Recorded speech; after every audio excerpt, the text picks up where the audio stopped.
আমাদের নামে ভোটটাকে কেটে নাও আর সাহায্য করে বিজেপি কে নিয়ে এসো।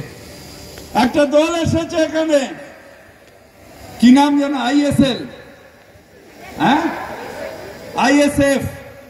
আইএসএফ একটা দল এসেছে, বিরাট বামফ্রন্টের মিটিং, অধীর চৌধুরী মিটিং করছে, সেইখানে আইএসএফ নেতা এলেন, এসে সেই এমন অবস্থা, তাকে তেল দিয়ে আনতে আনতে অধীর চৌধুরী কংগ্রেসের নেতা তাকে মার এক ধাক্কা, সে থলপল করার পরে আবার কেউ গিয়ে সামাল দিল, বললো বাবা না না আপনি, হ্যাঁ কংগ্রেস না, আচ্ছা আচ্ছা দাঁড়ান দাঁড়ান দাঁড়ান।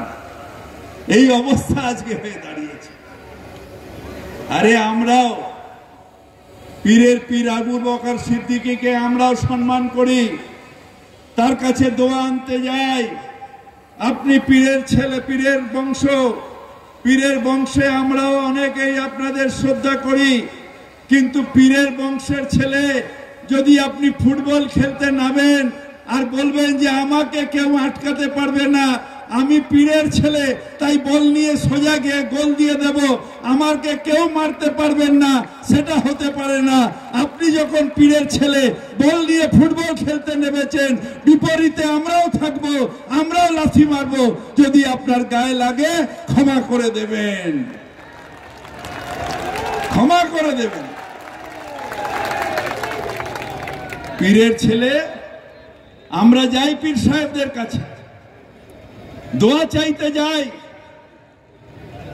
পীরের পীর আবু বকর সিদ্দিকী তিনি আকাশের দিকে চেয়ে সমগ্র মানুষের জাতির জন্য দোয়া চেয়েছেন, হিন্দু মুসলমান সবার জন্য দোয়া চেয়েছেন আল্লাহর কাছে, বাংলার জন্য দোয়া চেয়েছেন। আর তার বংশের মানুষ হয়ে বিজেপিকে সাহায্য করছেন কেন?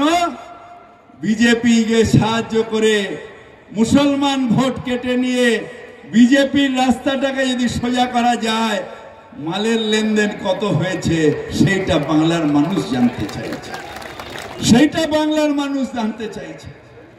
আপনার কম নিয়ে আপনি খেলছেন, আপনার যারা দাদা বাবা তারা সব সময় এই কমের জন্য দোয়া চেয়েছে, এই কমের ভালো চেয়েছে, আর আপনি সেই কমের মৃত্যু চাইছেন যে একবার ভোট কাটাকাটি করে সেই আসক বিজেপি যারা গুজরাটে খুন করেছে, যারা মধ্যপ্রদেশে খুন করেছে, যারা উত্তরপ্রদেশে খুন করছে, তারাই বাংলায় আজকে শাসন ক্ষমতায় করে আপনার কমের মানুষকে কেটে ফেলে দেবে, আপনি সেইটার সাক্ষী হয়ে থাকবেন। লজ্জা লাগে, লজ্জা লাগে যখন হুজুর পরিবারের আপনাদের এই রকম কাজ যখন করেন, তখন নিশ্চিতভাবে লজ্জা লাগে। আপনার নিজের ইগো, নিজের স্বার্থ, সেইটা বড় না আপনার কমের মানুষের জীবনটা বড়? কোনটা বড় আমি জানতে চাই আজকে, কোনটা বড়? এখনই শওকত বলছিল ফিরহাদ হাকিমকে গালাগালি দিয়েছে, কিচ্ছু যায় আসে না ভাই। ফিরহাদ হাকিমকে সম্মান দেওয়ার জন্য আল্লাহ আছে, আল্লাহর হুকুমে সম্মান আমার কাছে এসছে, কেউ মানুষ সম্মান দেয় না। সম্মান আল্লাহ দেয়, জান্নাত আল্লাহ দেয়, এখানে সব আমরা যা করছি আল্লাহ দেয়। কিন্তু আপনি কি করছেন? আপনি কি করছেন? আপনি ধর্মের নামে মানুষকে উৎসাহ দিচ্ছেন, ধর্মের নামে মানুষের মধ্যে এসে আপনার যে দাদা হুজুর আজকে সবার জন্য দোয়া চেয়েছিলেন, তার বংশধর হয়ে আজকে মানুষের মধ্যে ভেদাভেদ সৃষ্টি করছেন, আজকে তাদের আজকে একটা বিপথে চালনা করছেন।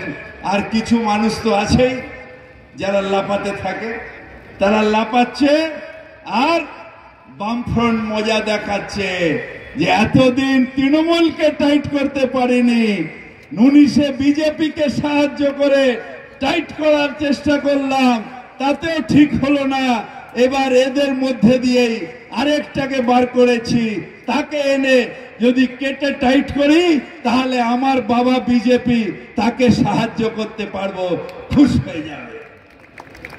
सरदार खुश हुआ, सरदार खुश हुआ। সর্দার দাড়ি লাগিয়ে আসছে, এত বড় বড় দাড়ি পরে সর্দার আসছে, আর তার সাথে শামা আসছে, মোটা মতন মোটা ভাই এত বড়। এদের খুশি করার চেষ্টা হচ্ছে। আরে ভাই, যারা ভোট দেবেন ঘুরিয়ে কান ধরছেন কেন? সোজা সুজি কানটা ধরুন না, এরকম ভাবে ধরার দরকার কি? সোজা ধরুন, ডাইরেক্টলি বিজেপিকে ভোট দিয়ে আপনি নিজে আপনি নিজে যে গদ্দার সেইটার প্রমাণ করে দিন যারা ওখানে ভোট দেবে। কেন ঘুরিয়ে কান ধরছেন? সাহায্য করতে চান বিজেপিকে, যে বাংলায় কৃষ্টি সংস্কৃতিকে নষ্ট করতে চায়, যে বাংলার মানুষের জীবনের দর নেই। একটা ছোট্ট শিশু ইউপিতে পানি চেষ্টা পেয়েছে, একটা মন্দিরে চলে গেছে, গিয়ে একটু পানির চেয়ে বলছে আমাকে একটু পানি দাও, পানি খাবো, জল দিন, জল খাবো। তাকে লাথি মেরে মেরে মেরে মেরে তার অবস্থা খারাপ হয়ে গেল। এই রাজ্য চাইছেন? এখানে যোগীর এই রাজ্য চাইছেন?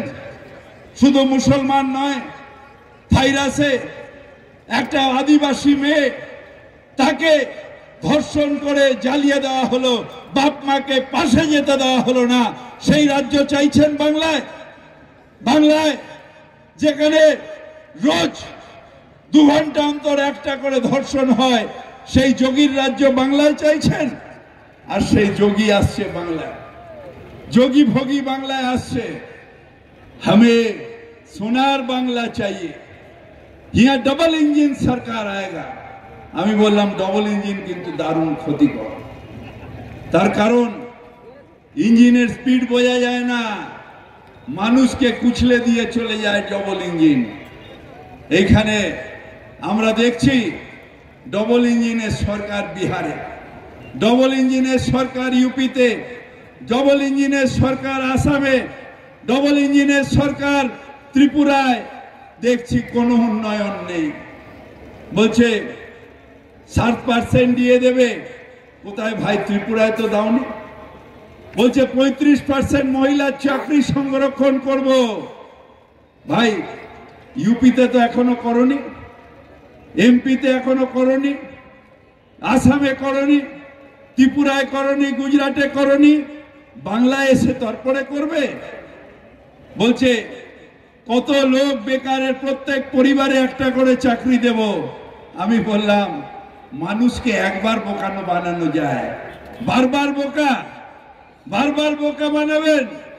আজকে প্রত্যেক পরিবারে একটা করে চাকরি, আপনি 2 কোটি চাকরির কথা বলেছিলেন। সেই 2 কোটি চাকরি হলে এমনি পরিবার পিছু একটা করে চাকরি সারা ভারতবর্ষে হতো। আজকে 7 বছরে 14 কোটি চাকরি হয়ে যেত। আপনারা সেই ব্যবস্থা করেননি।